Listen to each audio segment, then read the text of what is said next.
Everyone, this is Umair Hassan. Today in this video, I am going to solve mathematics, October-November 2023, paper 1-2.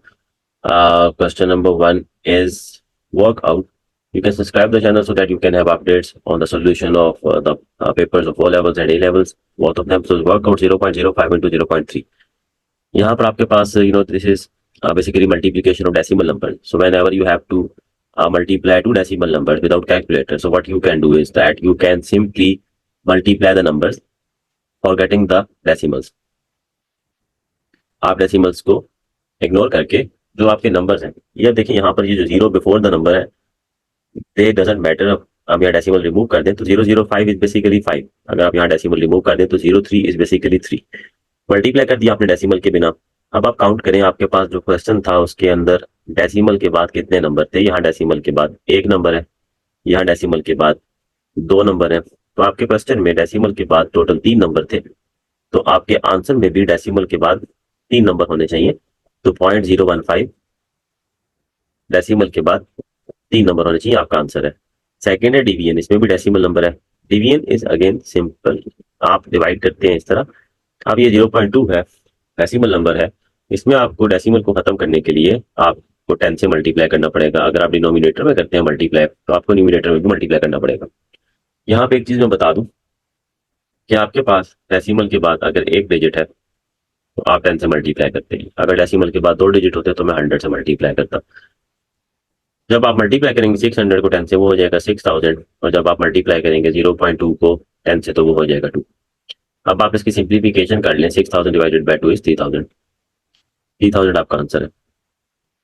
Third question is from the board maths. Board maths में हम सबसे पहले brackets को solve करते हैं, यानी आपने इस चीज को सॉल्व करना है, सिंप्लीफाई करना है। 20 - 12 डिवाइडेड बाय 8 - 6 ब्रैकेट के अंदर आएगा 2। आप 12 डिवाइडेड बाय 2, 20 माइनस, आप ऑब्वियसली सेकंड नंबर पे आप डिवीजन को करते हैं। जब आप डिवाइड करेंगे 12 डिवाइड बाय 2 करेंगे तो वो हो जाएगा 6। और लास्ट पे फिर आप सब्ट्रैक्शन करते हैं, 20 - 6 इज 14। बोर्ड मैथ का मैं आपको एक दोबारा से एक दफा बता दूं, ये है ब्रैकेट्स। तो सबसे पहले आप ब्रैकेट्स को सॉल्व करते हैं अगर आपके क्वेश्चन में है। दूसरे नंबर पे ऑर्डर यानी पावर्स को और स्क्वायर रूट्स को हम सॉल्व करते हैं। तीसरे नंबर पे डिवीजन मल्टीप्लीकेशन को करते हैं, विच एवर कम्स फर्स्ट। और चौथे नंबर पे, लास्ट नंबर पे, आप एडिशन सब्ट्रैक्शन करते हैं, whichever comes first. Okay, from left to right. 14 is your answer. This is a rectangle that is split into squares of different sizes. Okay, आप, ये एक रेक्टेंगल, बड़ा rectangle है, आपने इसको स्क्वायर में स्प्लिट किया। यू कैन सी ये आपके स्क्वायर्स हैं, एक बड़ा स्क्वायर भी अंदर है 3, बाकी ये छोटे आइडेंटिकल स्क्वायर है। We have to find the fraction of the rectangle that is shaded grey. आपने ये बताना है कि ये जो ग्रे इन्होंने शेड किया हुआ है, this one and this one, इसका क्या फ्रैक्शन है, मतलब what is this fraction out of total. अगर आप रेक्टेंगल को इक्वली डिवाइड कर देते हैं स्क्वायर्स के अंदर, तो कितना फ्रैक्शन शेडेड है, कितने पार्ट्स शेडेड है out of total parts. But for that you have to divide this rectangle into equal parts ना, इक्वल स्क्वायर्स में। यहाँ तक तो ठीक है, ये छोटे स्क्वायर्स तो ऑलरेडी इक्वल है, मतलब बड़े स्क्वायर्स का you can divide them like this. आप इसी लाइन को आगे लेके आए इस तरह करके, like this. Now I'm dividing them into further. The large squares are being divided into small squares. ऐसे ये हो गया, ये हो गया, ये देखें। So now this is completely divided into identical squares. मुझे 5 shaded नजर आ रहे हैं, 1 2 3 4 5। 5 parts are shaded. How many are total? 3 3 and 7।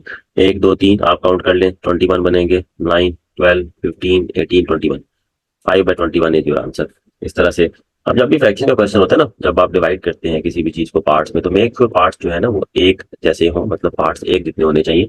ऐसे ना हो कि एक पार्ट बड़ा हो एक पार्ट छोटा। फ्रैक्शन में टोटल पार्ट्स को इक्वली डिवाइड करना होता है आपने।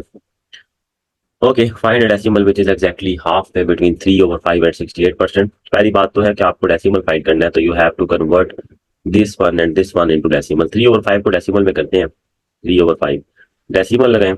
अब यहाँ पे मैं 0 बेसिकली लगाना चाह रहा था, क्योंकि जो 3 है वो एक नंबर, ये 3 5 से छोटा नंबर है, तो I need the 0 with 3। And if you want to add a 0 here with 3 you need to put a decimal here. आपको डेसिमल लगाना पड़ता है एक 0 लगाने के लिए। तो 5 6 30, तो ये तो हो जाएगा 3/5, तो हो जाएगा 0.6। आप दूसरे को देखते हैं, 68%। 68% जो है आपके पास, परसेंटेज का साइन जब आप खत्म करते हैं वो होता है 68/100, और 68/100 होता है 0.68। तो अब आपके पास एक जगह आ जाएगा 0.6, एक जगह 0.68। मतलब ये दोनों डेसिमल में आपने कन्वर्ट कर लिए। आपको एक डेसिमल फाइंड करना है exactly half way. Half way का मतलब होता है मिडल में, मिडल का मतलब होता है आप इसका मीन निकालेंगे। मिडल में कोई भी चीज हो वो मीन होती है। तो 0.6 और 0.68 के मिडल में कौन सा डेसिमल आएगा, इसके लिए यू कैन मीन, अगर हम इसको देखें 0.60 है वो 0.68 है, तो मिडल में 0.64 हमें नजर आ रहा है। लेकिन ठीक है, आप अप्रोक्सीमेशन ना करें, आप इसको ऐड करके 2 पे डिवाइड कर दें। 0.68 एंड 0.60 को आप ऐड करें। डेसिमल्स को ऐड करने का तरीका मैं आपको बता देता हूँ। डेसिमल्स को लिखिए, डेसिमल के नीचे डेसिमल लगाना है, बस इस चीज का ख्याल करना है। डेसिमल के नीचे डेसिमल आना चाहिए। 8 + 0 8, 6 + 6 12, और यहाँ पे 1.28। तो 1.28 डिवाइडेड बाई 2, तो आपका आंसर आएगा 0.64। ओके। अब यहाँ पे अगर आपने ये जानना है कि 1.28 को 2 पे कैसे डिवाइड करें, तो उसका भी तरीका है। आप डेसिमल को खत्म कर सकते हैं। डेसिमल के बाद 2 डिजिट है, तो आप 100 से मल्टीप्लाई करें ऊपर भी और नीचे भी, और सिंप्लीफाई कर लें, आपका आंसर जो है वो 0.64 आ जाएगा। ठीक है। नेक्स्ट आपके पास right 4.07382 correct to 3 decimal places. पहली बात ये, इसमें कितनी डेसिमल प्लेसेस है इस वक्त? डेसिमल के बाद 1 2 3 4 5, right. No you have 5 decimal places. आपने इसको 3 डेसिमल प्लेसेस तक करना है, तो कोई मसला नहीं है। Just put a line after 3 decimal, this is first second third, यहां तक आपने इसको करना है। ओके। सो आपके पास आंसर आना चाहिए थर्ड डेसिमल तक। So when you are writing your answer into 3 decimals, इसका मतलब है यू आर कैंसिलिंग और इग्नोरिंग दीज टू।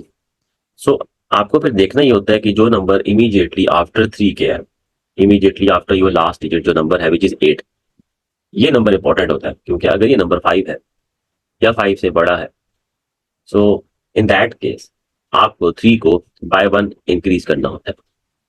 अगर ये नंबर, जो नंबर आप ड्रॉ कर रहे हैं उसमें से जो फर्स्ट डिजिट है ये 5 6 7 8 9 में से कोई है, यानी ग्रेटर देन 5 और 5, you have to increase the previous number this 3 by 1। तो आपका आंसर होगा 4.074। अभी आपका आंसर 3 डेसिमल प्लेस के अंदर आ चुका है। Okay. Next is evaluate, this is called cube root of 64। So इन जितने भी क्वेश्चन के रूट और क्यूब रूट के हैं उसमें आप प्राइम फैक्टराइजेशन कर सकते हैं। 64 को 2 पे डिवाइड करें और करते जाएं 216, जब तक आप 1 तक नहीं पहुंच जाते। 28 24 22 21। अगर आप इसको देखें तो ये हमारे पास 64 की प्राइम फैक्टराइजेशन। जब भी क्यूब रूट का क्वेश्चन हो, आप अपने ये जो डिजिट्स हैं ये वाले, इनको आप 2 की पावर 3 में एक्सप्रेस करें, यानी इन 3 को, जब भी क्यूब रूट का क्वेश्चन हो ना यहाँ पे, तो पावर 3 यूज करें नंबर्स के लिए। इनको भी, ये आपके पास 2 पावर 3 है, ये भी 2 पावर 3 है, तो आपके पास 64 होगा 2 पावर 3 इंटू 2 पावर 3, और बाहर है आपके पास क्यूब रूट। और आप जानते हैं कि क्यूब क्यूब रूट से कैंसिल हो जाते हैं, तो 2 into 2 is 4 is your answer.